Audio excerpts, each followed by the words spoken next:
കൊച്ചി നഗരത്തിനുള്ളിലെ ഒരു hidden spot.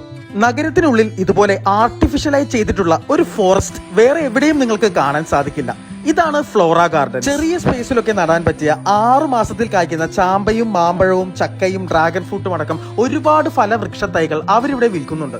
ഇത് Israel orange ആണത്. ഇത് നമുക്ക് ചട്ടികളിലൊക്കെ ചെയ്യാൻ പറ്റുന്നതാണ്. ഇത് റേറ്റ് വരുന്നത് 200 രൂപ. ഇത് ചെറിയ സ്പേസിൽ വളർത്താൻ പറ്റുന്ന പേരകളാണ്. 130 ഇതിന്റെ സ്റ്റാർട്ടിംഗ് പ്രൈസ്. അർക്കാക്കിരൻ, VNR, ജപ്പാൻ പേര ഇതെല്ലാം 130 സ്റ്റാർട്ടിങ്. അതിൽ ജപ്പാൻ പേര 250 വരും. ഇത് ഇളന്തപ്പഴമാണ്. ഇളന്തപ്പഴം റെഡും ഉണ്ട് ഗ്രീനും ഉണ്ട്. ഇത് 120ഉം 150ഉം ആണ് റേറ്റ് വരുന്നത്. പെട്ടെന്ന് കഴിക്കണത്. ഇത് പൂക്കളോട് കൂടിയതാണ്. ഇത് ഡ്രാഗൺ ഫ്രൂട്ട് ആണ്. ഡ്രാഗൺ ഫ്രൂട്ടിന്റെ റെഡ് ആണ്. ഇത് 100 രൂപ മാത്രമേ ഉള്ളൂ ഇതിന്റെ റേറ്റ്. നമുക്കിവിടെ എല്ലാ തരം ഫ്രൂട്ട്സിന്റെ പ്ലാന്റ്സും അവൈലബിൾ ആണ്. ഇത് ചാമ്പ, സ്വീറ്റമ്പഴം, പീനട്ട്, മൾബറി, പ്ലാവുകൾ, അങ്ങനെ എല്ലാ ടൈപ്പ് ഫ്രൂട്ട്സും അവൈലബിൾ ആണ്. ഈ ചാമ്പ വെറൈറ്റിക്ക് 50 രൂപ മുതലുള്ള അവൈലബിൾ ആണ്. Vietnam super early, red Jack, തേൻ വരിക്ക മുതലായ 6 മാസത്തിൽ കായ്ക്കുന്ന പ്ലാവിൻ തൈകളുടെ വിശാലമായ കളക്ഷൻ ഇവിടെ ഉണ്ട്. ഏലൂര്, മേത്താനം, പാനായിക്കുളത്താണ് ഫ്ലോറ ഗാർഡൻസിന്റെ ലൊക്കേഷൻ വരുന്നത്. സോ താഴെ കാണുന്ന നമ്പറിൽ വിളിക്കുക.